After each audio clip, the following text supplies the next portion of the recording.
নমস্কার, আলফা বুলসের আজকের ভিডিওতে আমি আপনাদের প্রত্যেককে স্বাগত জানাই। নিফটি আগের দিন 114 পয়েন্টের কাছাকাছি একটি ছোট্ট র্যালি দেখিয়েছে।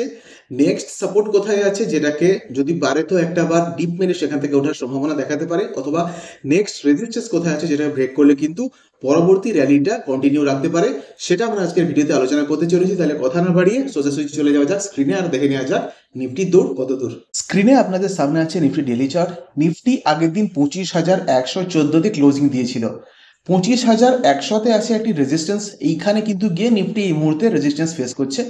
এই যে লাইনটা আপনারা দেখতে পাচ্ছেন, এই লাইনটা কিন্তু এর আগে এখানেও রেজিস্ট্যান্স ছিল, এখানেও আর এখানেও। ঠিক আছে, আমি আপনাদের জন্য একটু ড্র করে দেখিয়ে দিচ্ছি, ঠিক করে দেখুন। এই লাইনটা এই মুহূর্তে নিফটি বাধাপ্রাপ্ত হচ্ছে, যেটা ছিল রেজিস্ট্যান্স এখানটায়, তার সঙ্গে সঙ্গে ছিল এখানেও আর এখানেও, এমনকি এখানেও। অর্থাৎ এটা যে একটা ভীষণ স্ট্রং রেজিস্ট্যান্স এই মুহূর্তে হিসাবে অ্যাড করছে, সেটা কিন্তু আর বলে দেওয়ার মতো ব্যাপার না। নিফটি এখানে অনেক দিন থেকেই, আগেও বেশ কয়েকবার লেগেছিল, আবার লাগছে। এই যে একটা বড় পয়েন্ট আমরা দেখতে পাচ্ছি, এই উপরের লাইন থেকে এই যে নিচের লাইনটা, অর্থাৎ 24,600 থেকে 25,100, এই জোনটার মধ্যে কিন্তু নিফটি আগেও বেশ কয়েকবার ফেঁসে গিয়ে সাইডওয়েজ হয়েছিল আর ভোলাটাইল ছিল, আবার সেইটা হতে যাচ্ছে। এইটা যদি ব্রেক করে উপরের দিকে উঠে, অর্থাৎ 25,250, এই যে উপরের লাইনটা আছে, এখানেও একবার, এখানে আগে একবার লেগেছিল, আবার এখানেও, মানে এটাও কিন্তু একটি নেক্সট রেজিস্ট্যান্স হিসাবে অ্যাক্ট করতে চলেছে। কিন্তু তার আগে পড়তে পারে নাকি সেটা দেখা যাক, আর পড়লে কোথায় পড়বে সেটা একবার আমরা দেখে নেব। প্রথমে তো বলবো 25,000-এ, এই যে 25,000 জায়গাটা, এখানে কিছুটা পরিমাণে পড়তে পারে। অর্থাৎ জিনিসটা খানিকটা এরকম যদি হয় যে 25,100তে এই মুহূর্তে রেজিস্ট্যান্স লেগেছে, সেখান থেকে যদি একটুখানি সাপোর্টের দিকে আসে, অর্থাৎ 25,100তে, সরি 25,000-এ এসে যদি আবার এরকমভাবে উপরে ওঠে, ভলিউম নিয়ে যদি 100 এই জোনটাকে ব্রেক করে উপরের দিকে উঠে, তাহলে কিন্তু 25,250 অব্দি একটি মুভমেন্ট দেওয়ার সম্ভাবনা আছে।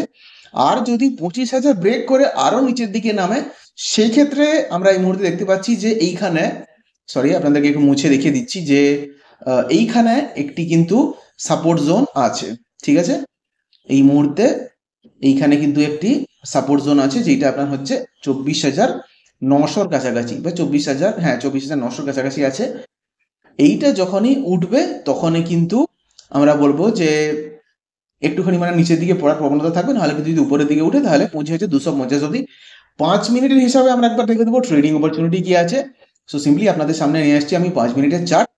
অতি অবশ্যই আপনারা একটা দেখতে পাচ্ছেন যে এই মুহূর্তে 25,000 অব্দি কিন্তু একটি উঠার, সরি পড়ার কিন্তু একটুখানি প্রবণতা আছে। এটা 25,000 হিসাবে সাপোর্ট থাকবে এখানে। আগের দিনেও কিন্তু এখানে বেশ কয়েকবার লেগেছিল, তারপরে যখন ওপেনিং হয় তখন কিন্তু পরের দিন, মানে অর্থাৎ লাস্ট দিন কিন্তু এইখানে ওপেনিং হয়েছিল, যেটা আপনার 25,000-এর ওপরে। তারপরে উপরের দিকে উঠতে থাকে 100 পয়েন্টের কাছাকাছি গিয়ে আবার এখানে কিন্তু সাইডওয়েজ হয়েছে, মানে দেখুন 25,150-এর কাছাকাছি কিন্তু একটি, এই যে জায়গাটা 25,150-এর কাছাকাছি কিন্তু আবার একটি রেজিস্ট্যান্স ফেস করছে। এটা যদি ব্রেক করে তাহলে কিন্তু উপরের দিকে উঠবে, উপরের দিকে উঠবে 25,200 টু 25,250 অব্দি। ঠিক আছে, অতএব ব্রেক করার আগে যদি একটা ছোট্ট ডিপ মানে, সেখানে কিন্তু মানে একদিন ধরুন এইভাবে নিচের দিকে গেল, তারপরে যদি এইভাবে উঠে যায়, সেটা কিন্তু বেশি পরিমাণে ভালো হবে, কেননা একটা স্ট্যান্ডার্ড আপট্রেন্ড যাচ্ছে জিনিসটা। এটা যদি আপনাদেরকে আমি একটুখানি দেখাই, দেখুন খানিকটা এইভাবে গেছে। ঠিক আছে, মার্কেটটা এইভাবে গেছে, এটা কিন্তু একটু স্ট্যান্ডার্ড আপট্রেন্ড, সেই হায়ার হাইস আর হায়ার লোস করতে করতেই কিন্তু গেছে। তো এটা যে একটা স্ট্যান্ডার্ড আপট্রেন্ড, সেটা নিশ্চয়ই আপনাদেরকে বলে দিতে হবে না। এবারে সেই রকম ভাবেই যদি এটা উঠতে থাকে, তাহলেই কিন্তু 25,250 ব্রেক করলে উপরের দিকে এবার উঠার সম্ভাবনা আছে, ঠিক আগের যে র্যালিটা নিফটি দিয়েছিল সেরকম। না হলে কিন্তু একটুখানি যদি ডিপ মারে, তাহলে 25,000 অব্দি ডিপ মারতে পারবে।